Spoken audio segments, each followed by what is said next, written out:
미국과 한국, 세계 각 지역에서 오늘의 미국 탑뉴스 브리핑 보고 계신 여러분 안녕하십니까? 미국은 일요일 아침, 한국을 포함한 많은 날들은 이제 이미 월요일 아침이 밝았습니다. 오늘 여러분들과 함께 미국이 일요일이기도 하고 하지만 또 이 이슈는 우리 예전에 너무너무 오래전에 미국이 독립하기 전부터 시작된 전쟁이라는 것이 말에서 무기로 어떻게 이어져 왔는가. 당연히 이스라엘 헤즈볼라 전쟁을 통해서 또 미국이 걱정하고 있는 점도 있고요.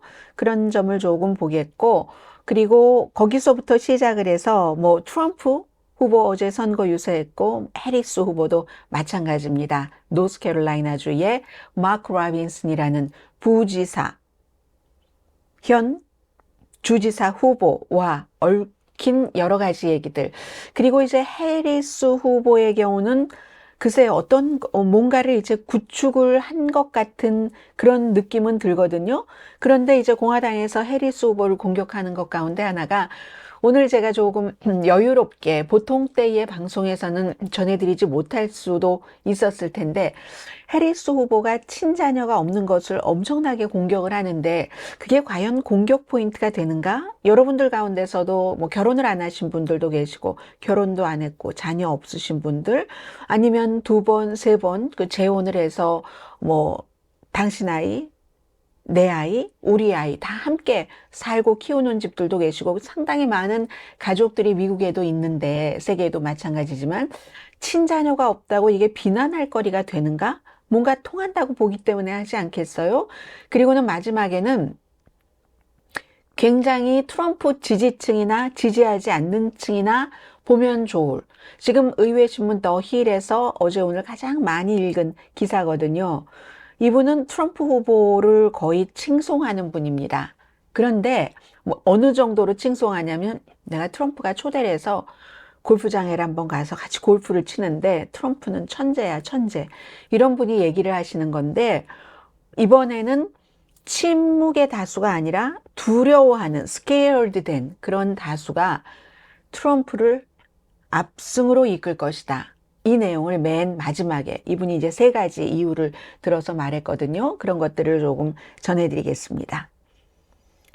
해리스에 대해서는요. 아이가 없는 여자는 친아이가 없는 여자는 겸손하지 않대요. 겸손할 수 없대요. 저는 웃었습니다. 그런데 아무튼 이게 통한다는 생각이 하는 거겠죠. 오늘이 이제 미국 날짜로는 9월 22일, 한국은 어제였죠. 한국식으로 따지면 추분입니다. 낮과 밤의 길이가 똑같은. 그래서 이제 동부 저쪽 커네디컷에서 살고 계시는 분들도 오늘의 미국을 보고 들어주시던데 그쪽에 너무 찬란하게 아름답죠. 물론 한국도 지금 기후와 연관돼서 날씨와 연관돼서 여러 가지 아주 힘든 고통을 겪고 계시는 분들도 많이 계시지만 한국도 그렇고 로스앤젤레스 이쪽도 마찬가지로 가을 분위기가 있습니다. 전에 아주 오래전에 엄마 기억해요? 줄리앙이라는데 아주 은행잎 많은데 이 로스앤젤레스 쪽에서도 그런 것을 그리워하면서 찾아가는 사람들이 아직도 있죠. 그런 가을인데 제가 여러분들께 제일 먼저 전해드릴 것은 지구의 이쪽 편에서는 가을을 어떻게 하면 좀 더 많이 느껴보는가 하는데 야, 이게 내가 지금 아주 나쁜 꿈을 꾸고 있는 거면 정말 좋겠다 하는 사람들 헤즈볼라와 같이 살고 있는 레바논의 민간인들 그리고 미국이 이것을 걱정하는 이런 면부터 전해드리겠습니다. 며칠 사이에 이제 이스라엘이 정말 창의적이죠.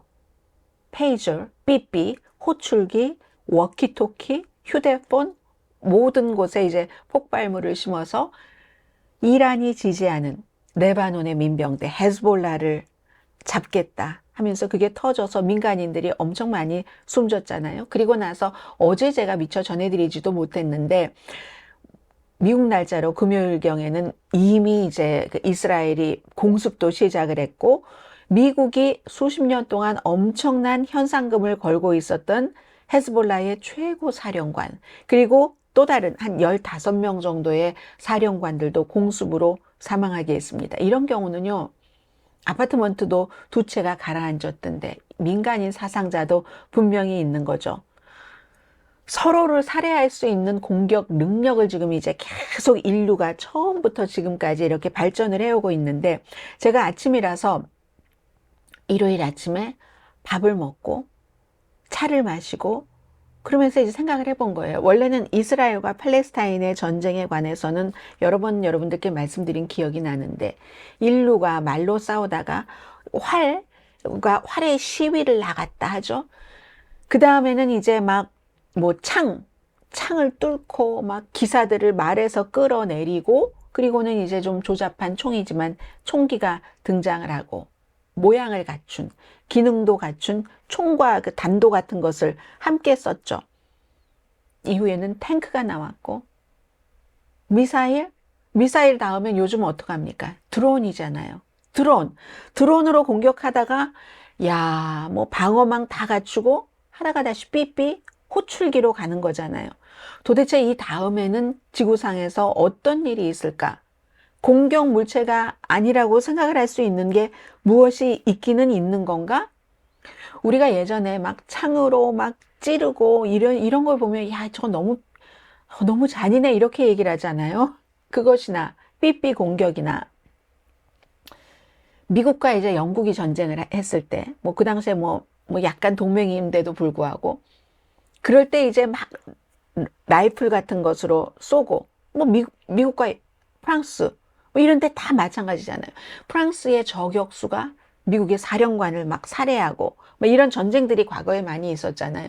그 당시에 처음으로 이제 라이플 같은 것이 등장을 해서 서로의 사령관을 공격하고 할 때, 그때는 이제 전쟁법에 이게 위반된다라고 얘기하진 않았지만, 야, 저건 좀 너무한데? 뭔가가 좀 이상해. 그러니까 신사적이지 않아, 이렇게 생각할 수는 있었겠죠. 미국의 저격수가 영국의 사령관을 쏘던, 영국이 미국을 쏘던, 뭐 이런 식으로 분명히 비신사적이야. 우리가 막 창으로 이렇게 하는 거 보고, 야, 야만이야, 야만, 이런 것처럼. 그 뒤에 이제 런던이 독일을 폭발물로 공격을 했고, 그럼 또 독일도 또다시 이제 공격을 하고, 그럼 영국이 또 드레센 같은 데 공격하고, 일본이 난징과 필리핀에 가서 난장판을 벌이고, 미국이 일본을, 뭐 원자폭탄 우리 너무 잘 알고 있잖아요. 히로시마, 나가사키에.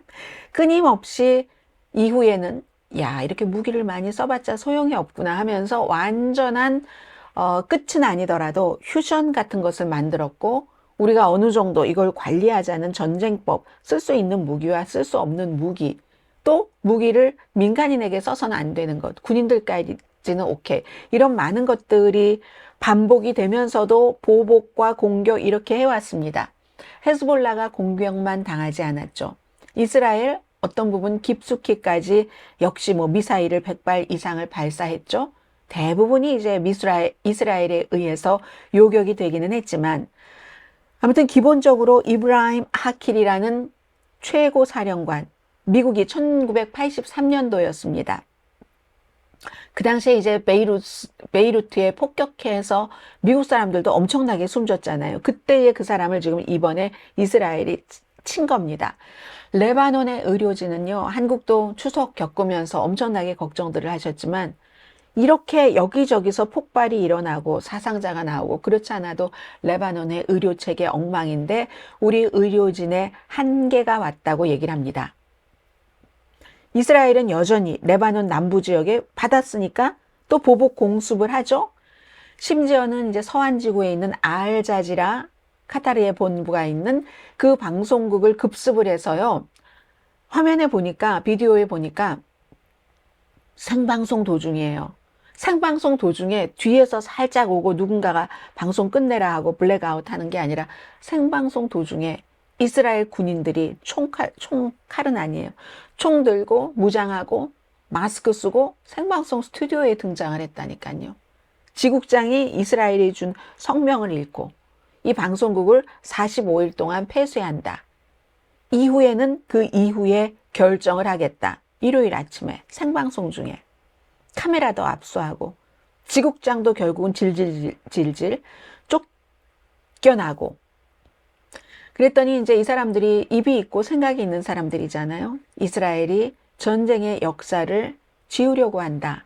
본인들 입맛에 맞게 쓰려고 한다. 이거 처음 아니잖아요. 5월 달에 나사렛, 동예루살렘에 있는 그런 그 알자지라 그 방송국도 급습을 해서 국가 안보에 위협이 된다.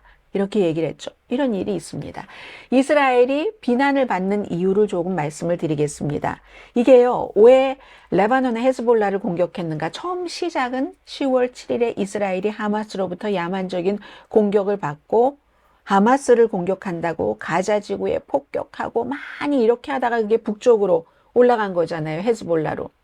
하마스나 헤즈볼라나 전부 이란이 지원을 하고 있고, 헤즈볼라 아니 이스라엘이 어떻게 팔레스타인 주민들을 그렇게 할 수가 있어? 그리고 우리의 동료나 마찬가지인 하마스에게 너무하잖아 하면서 대치하고 있다가 이 전선이 남쪽 가자에서 북쪽으로 이렇게 레바논으로 올라가 버린 건데, 그게 영구한 전쟁 끝은 아니더라도 휴전이 한참 가능할 것 같은 이런 때, 그리고 이스라엘이 실제로 미국에도 얘기를 했었어요. 우리가 하마스와 뭐 협상을 해서 인질들을 돌아오게 하고 하는, 듣는 척 했는데 이게 들은 게 아니었다는 거죠. 휴전이 가까워졌을 때 이 같은 걸 움직인다는 것은 휴전을 원치 않는다는 거구나. 이스라엘은. 그럼 왜? 이스라엘 국민들도 막 밖에 나와서 시위하고 인질들을 돌아오게 하려면 네타냐후도 좀 양보해야지 된다 하고, 본인이 주이시인 미국의 안토니 블링컨 국무장관은 지금 10번도 넘었을 거예요. 이스라엘을 방문한 지가. 그랬을 때 헤즈볼라라는 이스라엘과 미국이 보는 테러리스트를 공격하기 위해서라 할지라도 이스라엘의 국방부와 모사드, 정보국이 서로 짜고 헤즈볼라, 레바논으로 수출되는 그 뭐 호출기, 뭐 휴대폰, 워키토키에 다 이 폭발물을 심었다는 거잖아요. 그럼 이스라엘이 이걸 상상을 못 하겠어요? 그렇게 정보력이 많은 이스라엘이 헤즈볼라 아버지가 이제 뒤에, 바지 뒤에 휴대폰이나 워키토키를 갖고 있습니다. 이 사람들도 일상생활을 합니다. 그럼 아이를 그네를 태워서 막 그네를 밀어줘요. 밀어주는데 아버지의 주머니 속에서 무엇인가가 폭발한다면 그 어린아이, 아버지에게 그네 밀림을 이렇게 즐겼던 그 아이랑 아버지는 어떻게 됐겠습니까? 이건요, 전투 요원이 앞에서 살해하는 것도 아니잖아요. 서로 얼굴도 보지 못하고 멀리 원격 조정으로 이렇게 쉽사리. 뭐 물론 이스라엘은 1990년대에도 휴대폰 폭발 같은 것으로 하마스 뭐 대장 같은 사람을 살해하기도 했지만, 완전히 뭐 장거리 포병이 이제 문제가 아닌 거예요. 세상이 이렇게 됐습니다. 이런 폭발을 이스라엘이 우리에게 테러를 저지른 것에 대한 보복이다라고만 말할 수 있을까? 누군가가 이렇게 얘기를 하던데요. 여러분들 가운데서 혹시 그 소프라노 드라마를 보신지 모르겠어요. 그 토니 소프라노를 갱의 두목이니까 누군가가 공격을 할 때 뭐 딸 이름이 뭐였죠? 매도우인가 그랬을 거예요. 그 매도우가 옆에 있다가 살해당했다. 이러면 이제 하나의 사건이에요. 그러면 아유, 갱단의 딸이었으니까 참 안 됐다. 이때도 참 안 됐다라고 하겠죠. 근데 지금은 수많은 헤즈볼라의 아들딸? 헤즈볼라가 아니어도 그렇죠. 옆에 헤즈볼라가 커피를 사러 갔는데, 그리고 무슨 뭐 그로서리 스토어에 갔는데 갑자기 폭발이 터지면 민간인들이 다칠 줄 알면서 이스라엘이 이 같은 폭발물을 심어 놓은 거는 신경 쓰지 않았다는 얘기입니다. 식당에서 폭발을 하고. 그래서 이스라엘이 지금 비난을 받고 있는 겁니다. 그럼에도 불구하고 그렇게 해서라도 테러리스트들을 다 잡아야지라고 생각하시는 분들도 계실 거예요. 그런데 시간이 지날수록 이스라엘이 약간 세계로부터는 배척을 당합니다. 또 원래인 하마스와의 전쟁으로 돌아가 보면요, 요 며칠 사이에 계속 이런 일들을 합니다.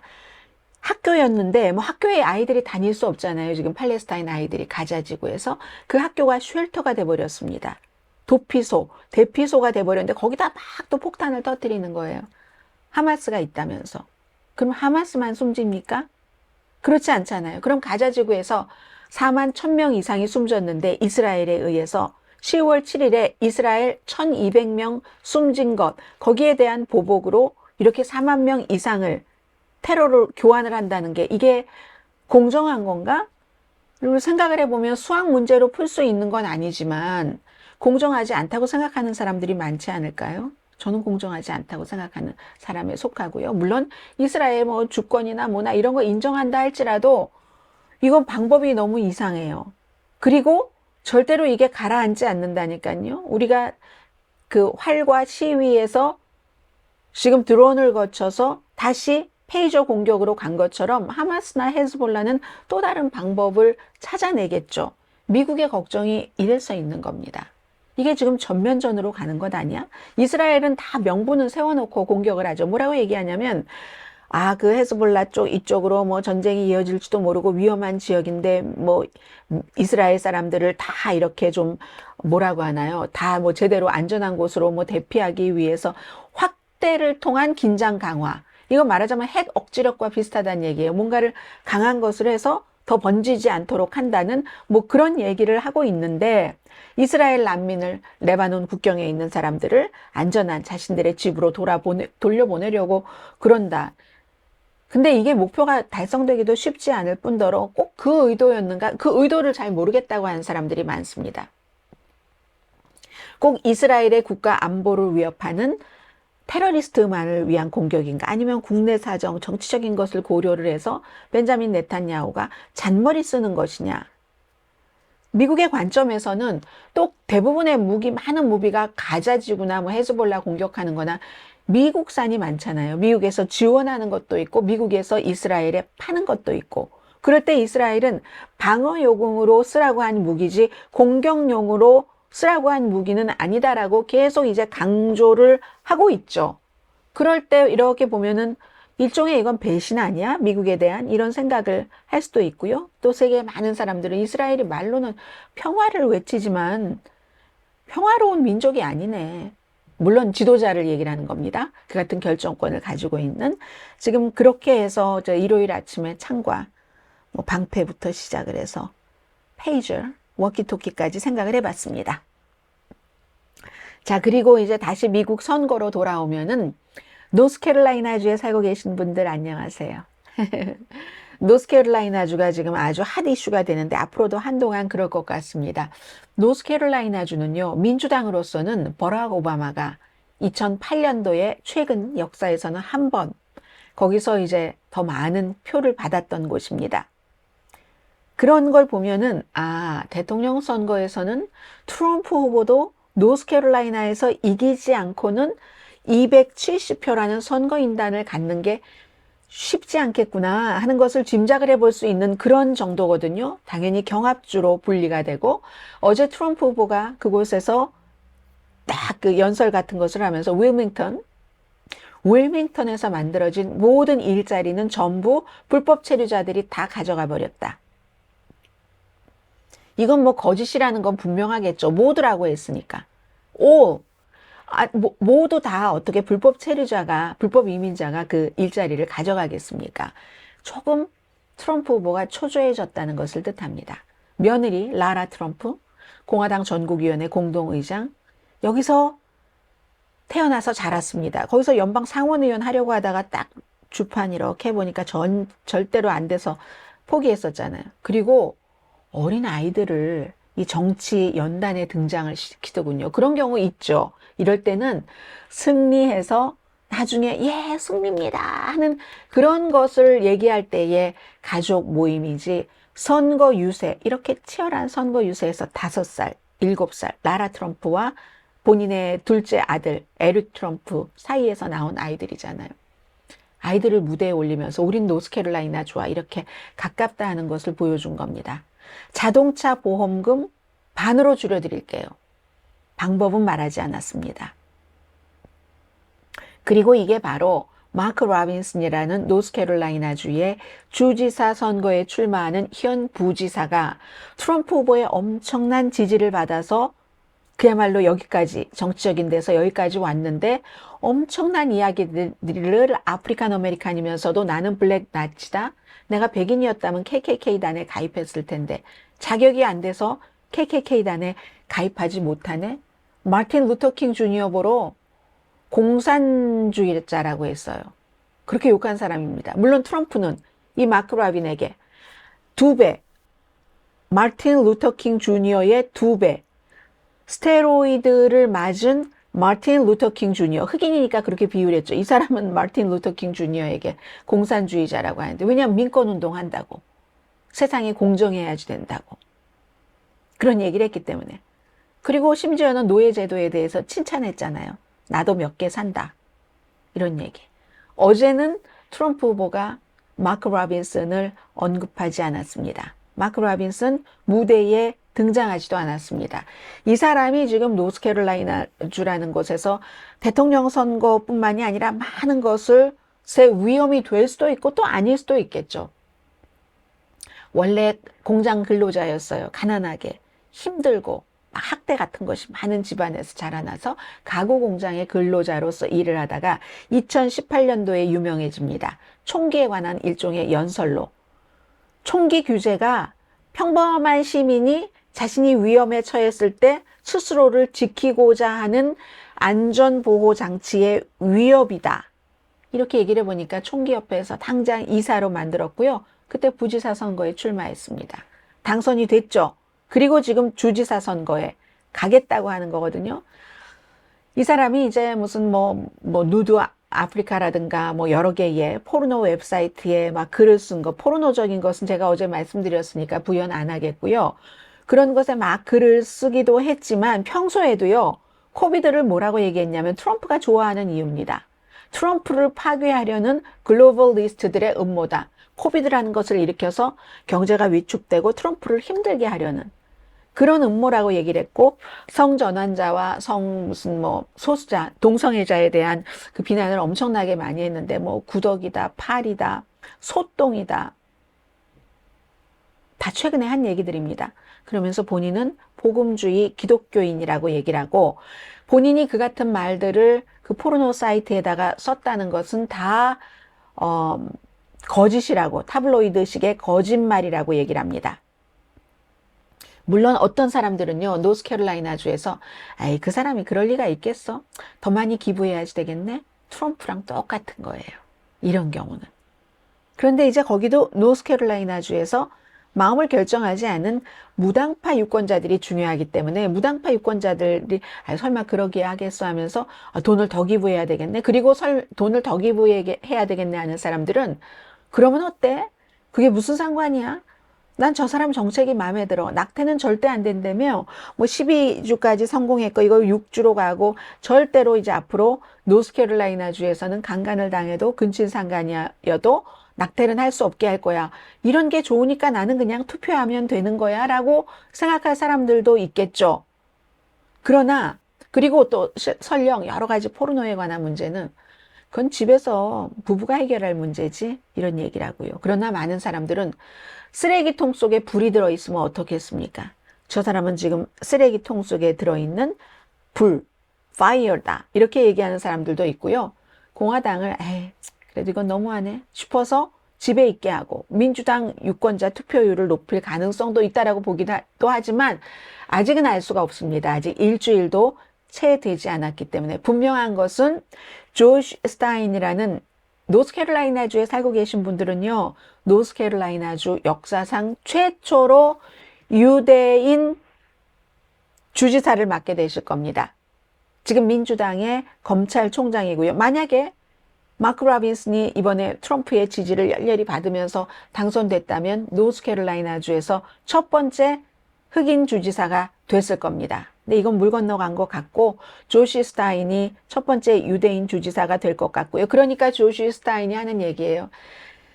이런 사람을 주지사 후보까지 오게 한 것은 트럼프 책임이다. 트럼프가 여기까지 만들었다. 그리고는 이제 노스캐롤라이나주의 하원 의석도 지금 민주당 현직 의원이 좀 위험했는데 이 일로 아주 괜찮아졌고요.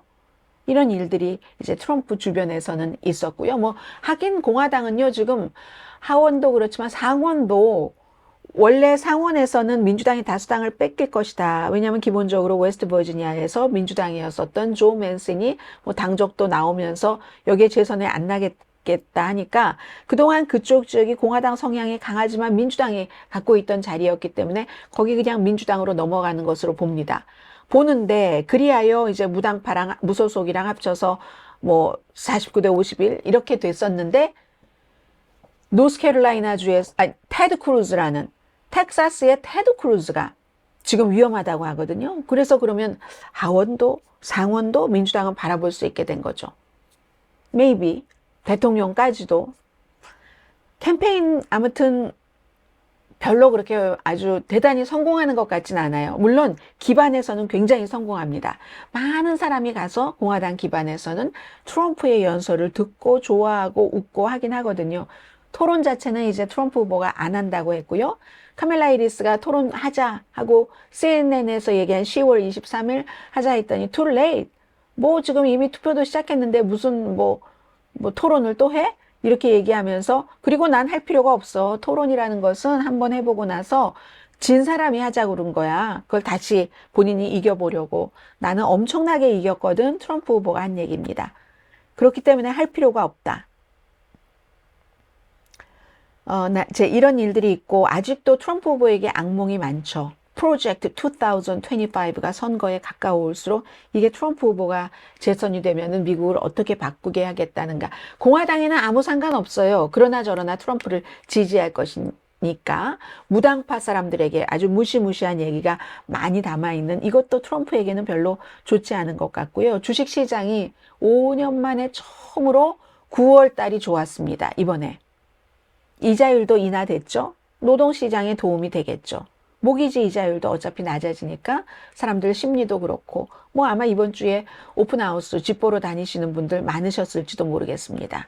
경제는 소프트 랜딩 한다는 자신감이 있으니까 그렇게 이자율을 제롬 파웰 연준 의장이 표준 이자율 인하 0.25%포인트가 아니라 빅컷 0.5%포인트를 인하했고 올해 또 내릴 것이라고 하고 내년에도 또 내릴 것이라고. 물론 이제 그렇다고 해서 스몰 비즈니스 하시는 분들이 당장 뭐 이렇게 확 느끼지는 않으실 겁니다. 심리적으로 그렇다는 것. 이런 것들이 트럼프 후보에게는 결코 좋진 않다 말씀드리고요.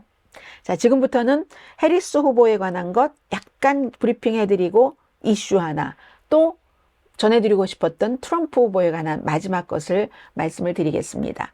해리스 후보는 이쯤 되면 이제 전환점을 구축한 것 같습니다. 돈에 있어서나 이슈에 있어서나 그리고 민주당의 단결력이라든가 공화당에서 또 한 700명 정도가 해리스 후보를 지지했거든요. 돈은요 최근에 막 3배, 4배 이렇게 계산하면 3배 이렇게 계산하면 4배 트럼프 후보보다 많이 모읍니다. 이건 지금 선거 거의 끝나갈 때이기 때문에 아마도 트럼프 후보가 아무리 열심히 노력을 해도 해리스 후보의 선거기금 모금을 따라가기는 어려울 것 같습니다. 그러니까 이번에는 지난번에 뭐 카드 만들어서 팔고 일일이 제가 말씀드리지 않는 게 너무 많습니다. 어떤 분들은 너무 자세히 얘기하는데요. 하지만 말씀드리지 못하는 게 너무 많아요. 너무 많은 일들이 일어나기 때문에. 트럼프 후보가 본인 얼굴 떡하니 그려져 있는 $100짜리 코인을 또 판다고 하네요. 그런데 모금력 격차는 결코 줄이지 못할 것으로 보입니다. 단결력이야 뭐 바이든 대통령이 사퇴한 그때부터 민주당은 지금까지 쭉 이어오고 있고 공화당에서는 지금 이건 누구 잘못하는 거 아니야? 트럼프 캠페인이 잘못하는 거 아니야?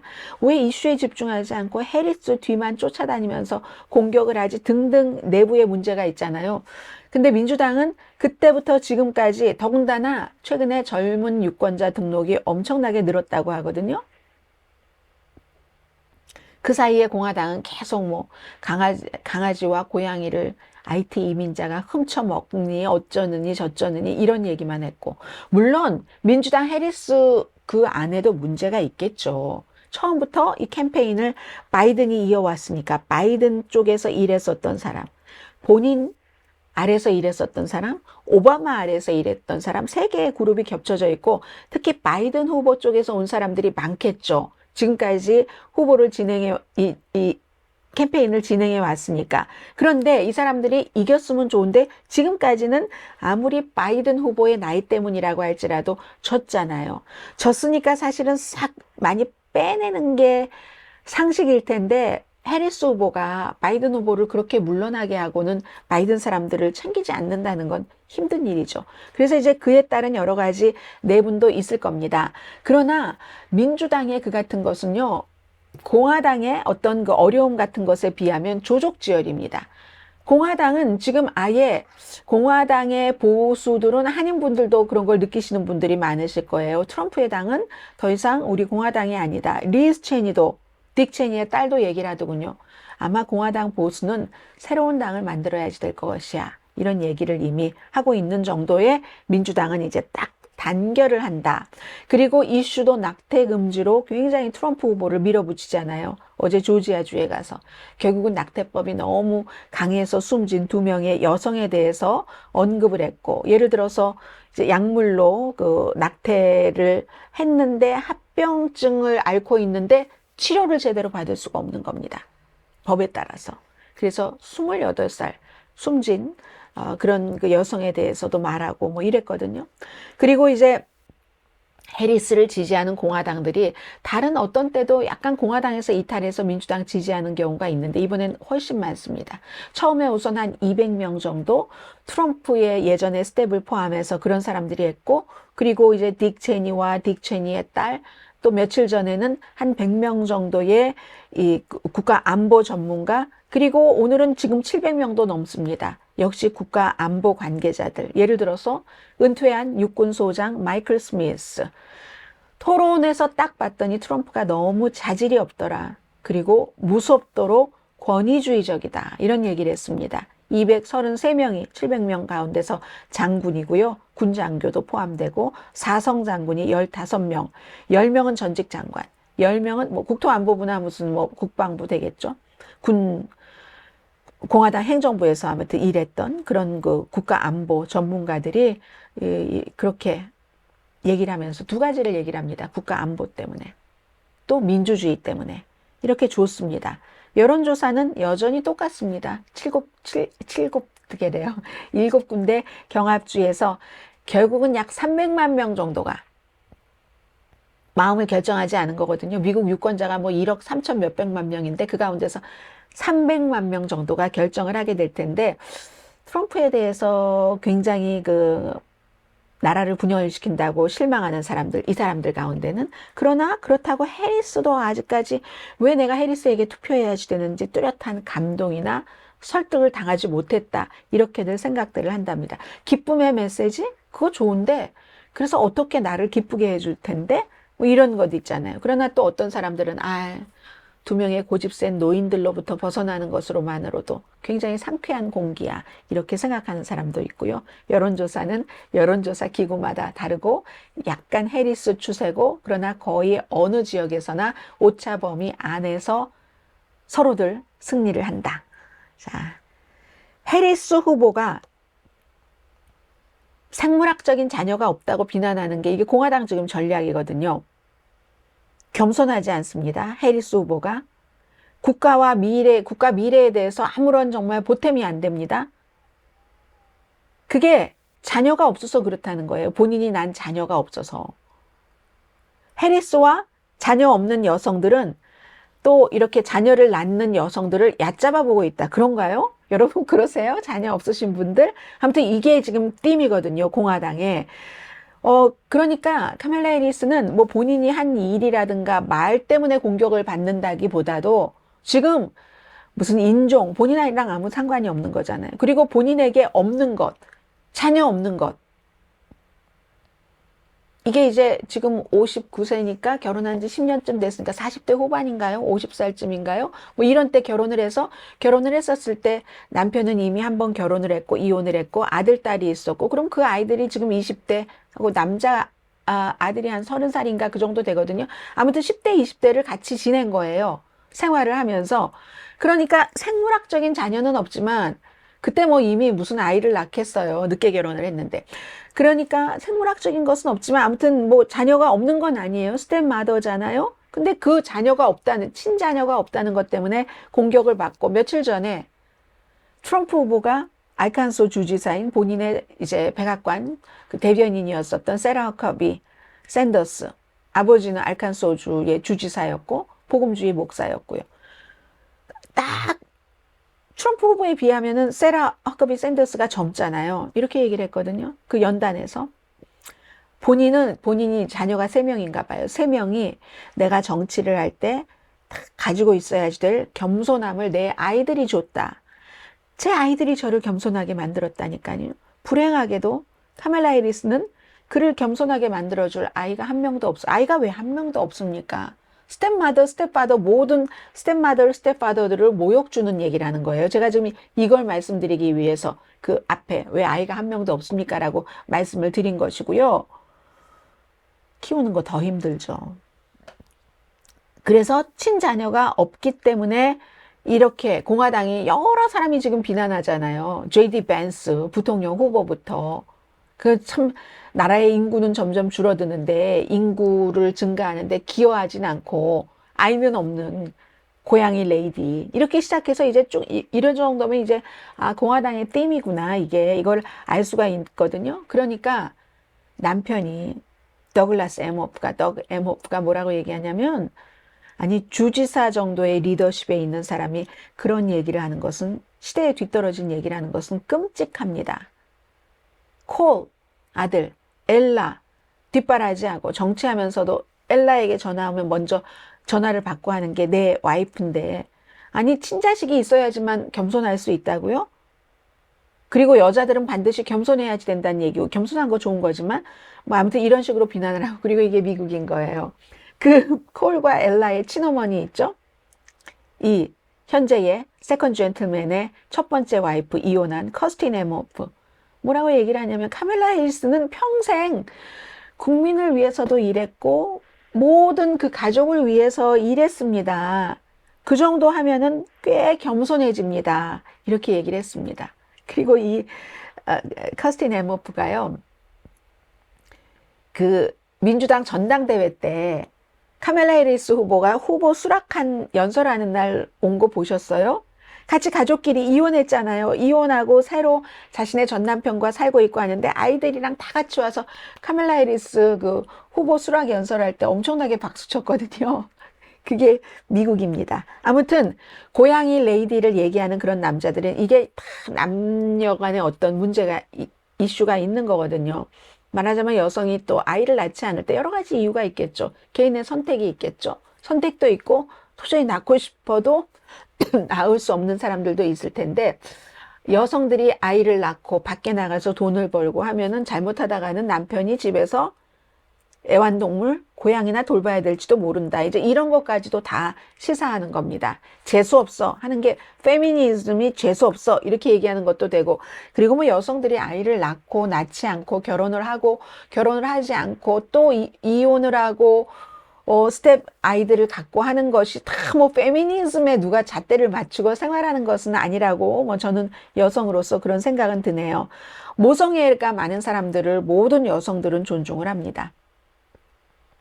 2022년도 시카고 대학교였어요. 조사를 하니까 민주당 38%가 아이를 한 번도 낳아보지 않았다라고 얘기했고 공화당은 26%가 아이를 한 번도 낳아보지 않았다라고 답변을 했는데 그런데 이것만 갖고 얘기하기는 너무 복잡하잖아요. 정말 내 아이, 우리 아이 뭐 이거 또 있을 수가 있는 거고 해서 이렇게 따지기는 조금 힘들지만 뭐 어쨌든 모성이 가치가 있다는 것은 분명하지만 이걸 가지고 친자녀가 없다고 비난을 하는 것은 조금 어떠세요? 아이 없는 그 사람들은요, 아이를 키우는 부모님들을 보면서 정말 대단하시다.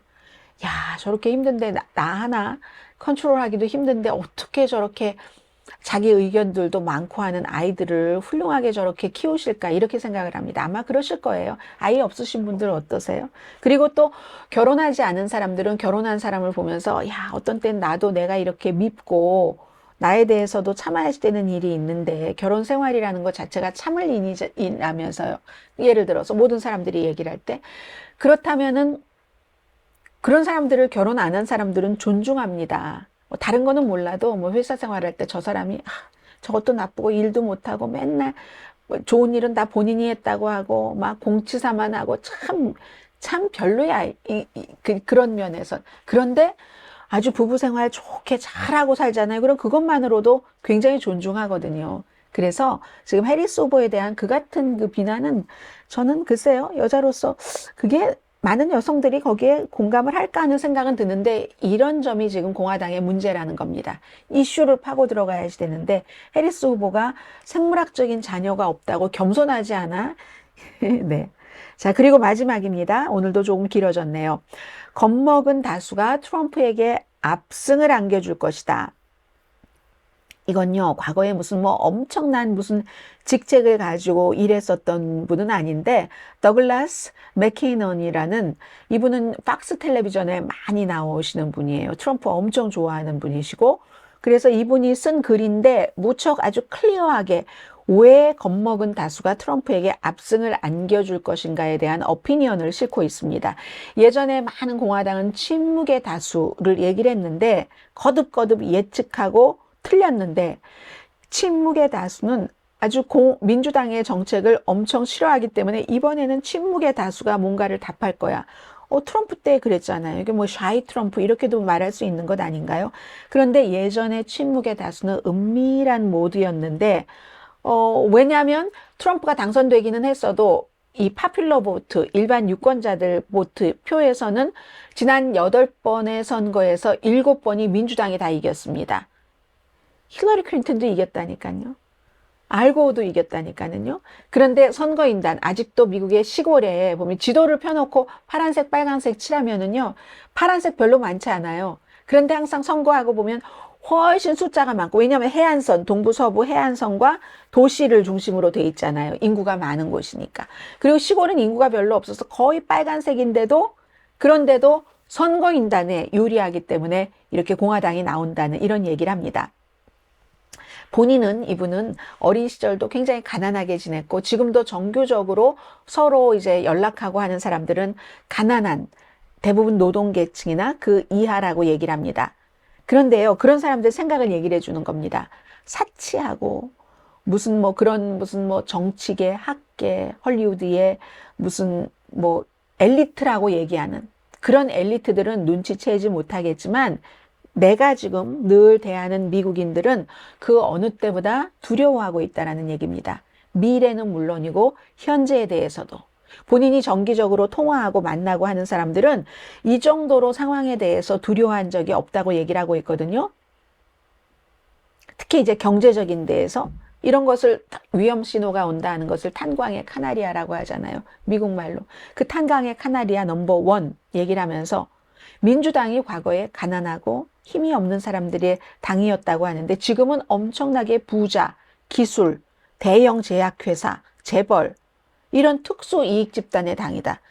근데 이거 사실 공화당에게도 다 속하는 건데요. 특히 대형 제약회사, 엄청나게 부유한 테크놀로지, 트럼프 후보가 지금 비트코인 국가를 만들겠다고 하고 JD 벤스가 그런 테크 업계에서 돈을 좀 벌었고 그 테크 업계에서 더 많이 번 사람은 JD 벤스 부통령 후보의 와이프고 어쨌든 이 사람은 이렇게 정의를 합니다.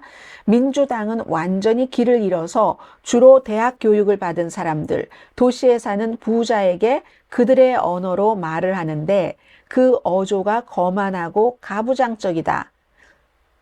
거만하게 들릴 수는 있을 것 같은데 가부장적인 것은 공화당이 더한 것 아닌지 모르겠어요. 4년제 대학 학위가 없는 대다수 사람을 무시하고 그렇게 생각하실 수도 있겠죠. 그리고 학자금 대출 면제를 왜 하느냐.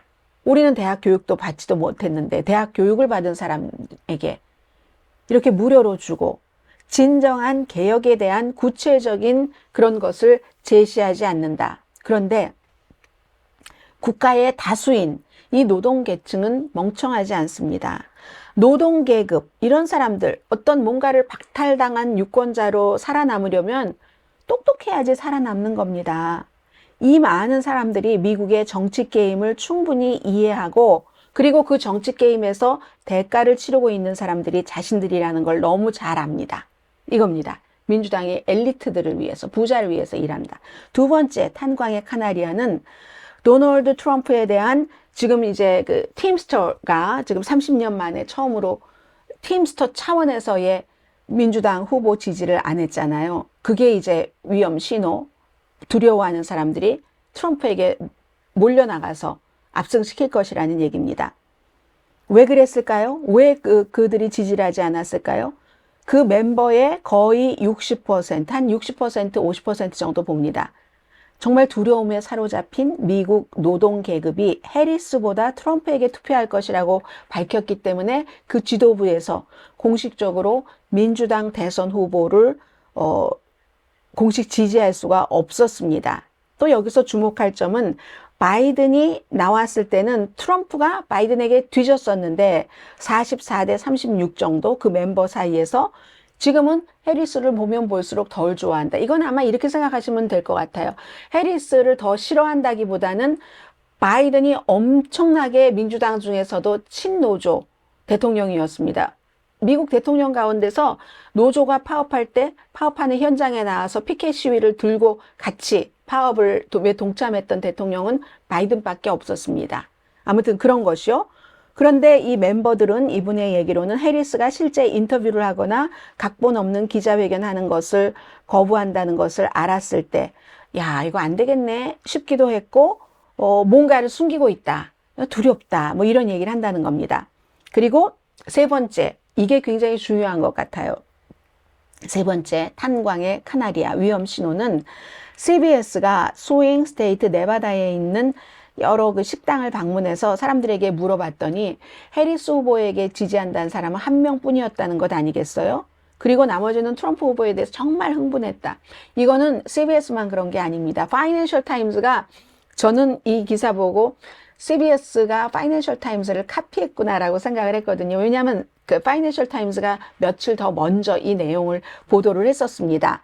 그래서 이런 경기 침체, 또 범죄, 뭐 이민과 다 연관을 시키잖아요, 공화당에서. 그런 것들, 세상에 대한 두려움을 느끼는 사람들, 당장 나의 뭐 일자리, 일터, 뭐 돈, 이런 것들, 그런 사람들, 두려움, 이거 굉장히 지배적인 감정이다. 이걸 지금 공화당에 많이 두려움을 주고 있잖아요.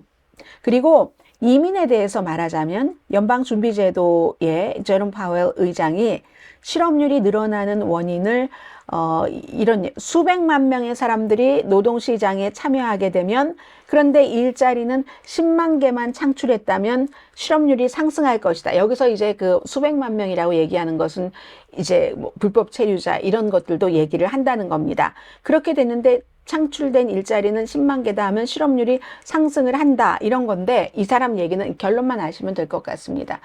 불법 체류자들이 스스로 미국에 들어오는 게 아니라고 주장을 합니다. 이분은 불법 체류자들이 스스로 미국의 노동시장에 들어오는 게 아니라 민주당 행정부가 불법 그런 사람들을 들어오도록 이렇게 만든다는 겁니다. 공화당에서 오래 주장하고 있는 거잖아요. 불법 사람들을 들어오게 한다. 트럼프 후보 얘기하는 것은 정신병자도 무슨 죄수도 와서 민주당 찍으라고 이렇게 얘기하는 거잖아요. 이분도 이런 얘기를 합니다. 그런데 어떤 분들은 이 같은 얘기를 들으면 저건 좀 너무 과장이 심하네라고 할 수도 있지만, 지금 트럼프를 지지하시는 분들 사이에서는 이걸 많이 믿고 있다는 겁니다. 두려움은 진짜입니다. 두려움은 동기를 준다는 거죠. 노동계급 미국 사람들은 엘리트를 지원하는 어떤 정책들이 본인들에게는 도움이 되지 않고 현재와 미래의 삶의 질을 빼앗아 갈까봐 두려워한다는 거죠. 그래서 이제 어느 정도 통제력을 찾을 수 있는 방법이 우리가 트럼프를 선택을 해야지 된다. 11월 달에 정말 수많은 겁먹은 유권자들이 심판을 해서 트럼프에게 압도적인 승리를 줄 것이다. 이제 이분의 얘기입니다. 네, 이제 뭐 이런 것들이 그래서 제일 많이 읽었어요. 더 힐에서 사람들이 그럴 수도 있는 부분들이 많이 있겠다고 생각이 되고요. 그런데 그러면 트럼프가 민주당이 엘리트를 위해서 이래. 트럼프가 엘리트를 위해서 경제정책을 펼쳐야는 최고라고 생각하는 사람들도 있을 겁니다. 왜냐하면 세금률을 보면 뻔한 거잖아요. 부자에 대한 세금을 영구히 계속 줄여준다고 하고, 중간층은 어차피 늘어나게 돼 있고, 이런 것들. 그런데 어쨌든 이분의 주장 자체는 그런 주장이었다라고 말씀을 드리고요. 네, 두려워하는 scared 된 그런 유권자들이 트럼프에게 나가서 투표를 엄청나게 찍어줘서 압도적인 표 차이로 당선되는지, 아니면 지금 이제 이미 어떠한 토대를 마련한 해리스가 이대로 밀고 나갈지를 한번 보겠습니다. 자, 오늘의 미국 탑뉴스 브리핑 여기서 마치고요. 저는 이제 오늘 빨래도 좀 하고, 맛있는 것도 먹고, 청소도 좀 하고, 내일 정규 방송 시간에 스튜디오에서 뵙겠습니다. 여러분 행복하세요. 강혜신이었습니다.